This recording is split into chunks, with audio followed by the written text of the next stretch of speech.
I thrifted these pieces for $3 and we're gonna turn them into the runway. So welcome to my first episode of Upcycling the Runway. Is that good? So this is my first episode in a series that I'm calling Upcycling the Runway, where I take thrifted pieces and turn them into runway pieces. At least that's the plan. In each episode, I'll be taking some inspiration from some of my favorite designers, and I've created a little mood board over here where I have all the vibes going on. This is episode 1 in the series. In this episode, I'm gonna be working on 4 thrifted pieces. We're gonna give these pieces a punk makeover. So today I'll be taking inspiration from Prada, Galliano, and a little bit of old school Dolce & Gabbana, and a lot of 1970s punk. In the 1970s, London was broke, the youth were angry, and clothes became a sign of protest. Vivienne Westwood and Malcolm McLaren's shop on the King's Road, sex, became ground zero. Torn tees, safety pins, and leather harnesses weren't trends.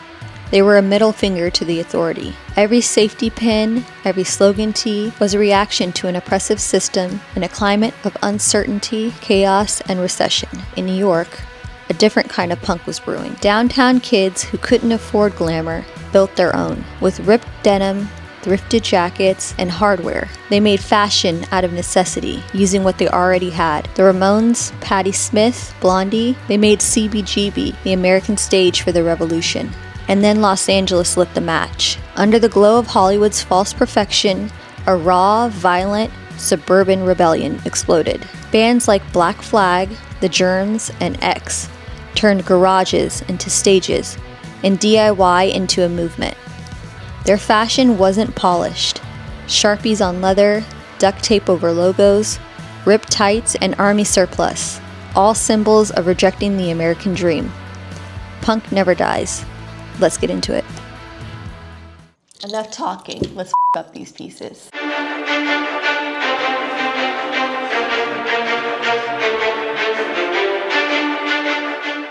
First piece that we're gonna start with, I thrifted this one a while back. I made a video showing, and I remember thinking, this skirt is kind of boring, but in the best way, and that's usually where the magic happens. So my plan with the skirt is to add a bunch of earrings, leathers, chains, just punk it up a bit. Made a couple of quick sketches. This is the first one. Let me grab my supplies. So I grabbed a bunch of goodies from my studio.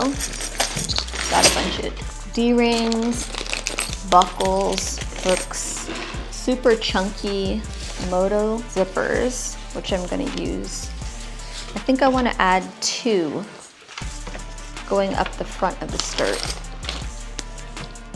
on either side. One looks kind of cool, but I think 2 is a lot more interesting. So I'm gonna have to cut these zippers down to size because they're a little bit too long for this. Then I grabbed some chain from my studio that I've used on my brand previously, some leather strips that we're gonna use to punk it up a bit, and some leftover leather from an old project. I always like to keep my leather scraps, so nothing goes to waste and we're gonna make use of it today. Let's start with the leather straps and D-rings.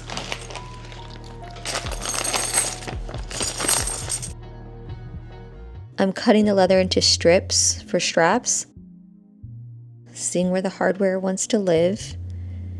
I never really plan too much. I just move things around until it feels right. And now for the fun part. Let's try on the skirt. Testing out these 2 moto zippers down the front. I knew I wanted it to feel a little like 2000s Dolce & Gabbana, but more DIY. I think the double zippers give it that perfect balance. Last minute decision, I decided to put the zippers on upside down. I have to shorten these zippers. I don't have the proper tools for this, so pray for me. This might be a disaster. We have to loosen these top metal pieces. Okay, that worked. And then slide it off. Cut some of these teeth off. Okay, got it. So thankfully I found these. These are gonna work much better. So these are super strong. This will definitely do the trick. Come off, bastard. Now that I got the layout figured out, it's time to put this thing together.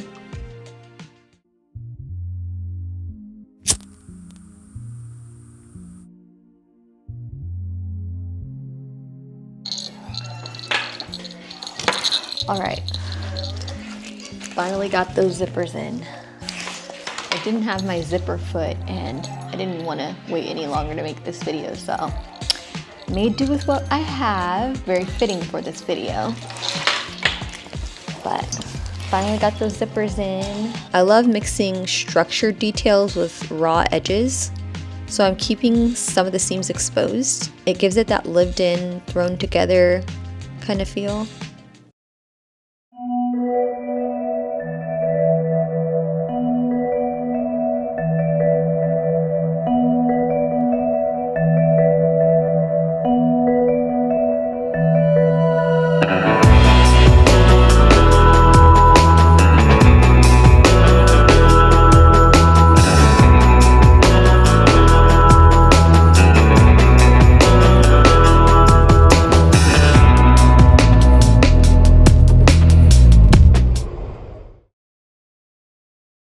Moving on to the next item that we're going to be upcycling, this Theory pleated skirt. I thrifted this a couple of months ago because I thought this skirt had potential. Nothing says punk like beige, right? This skirt is practically begging for a personality. The moment I saw this Prada skirt, I absolutely fell in love with it and I thought, oh my God, I need to DIY this. This skirt retails for a couple $1,000s, which is insane. But it has all the old school punk vibes and I thought I can definitely upcycle this one. And I think that I'm going to make the belt interchangeable because I have a cool idea of potentially adding a garter to the waist as well. So we'll play around and see what looks the best. Oh my God, my washing machine. Ugh. Please don't mind the sound of my washing machine in the back. Perfect time to do a load of laundry, right? So I need to make a belt loop. What I'm thinking is I'm going to cut out the seam allowance in the back of the skirt. The rebellion has started turning on itself. The same anti-consumerist energy that once united people, the drive to create, to question, to care, it's now splintering. We're fighting over who's doing it right, who's sustainable enough, who's ethical enough, who's minimalist enough. But while we're busy checking each other's labels, the real problem, the overproduction, the exploitation, keeps running the show.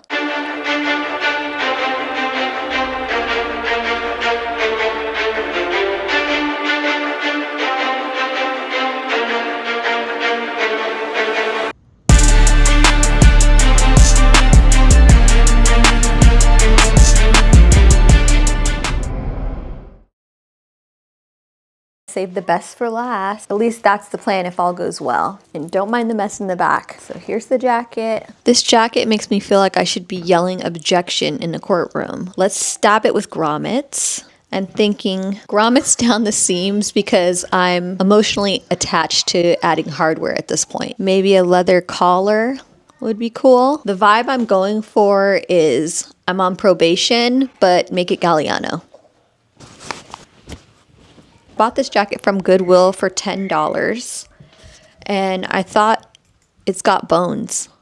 We call it sustainability, but sometimes it feels more like surveillance. We built a new form of moral policing out of recycled words. Someone buys vintage leather and gets dragged for not being pure enough. Someone reuses fabric and gets told it's performative. It's the same cycle. Judgment, vision, distraction. Punk said fuck the system. Now we say fuck each other. But that's the trick with oppression. It doesn't need to silence us if it can turn us against one another. The point of rebellion was never to be perfect. Wake up. It was to be awake.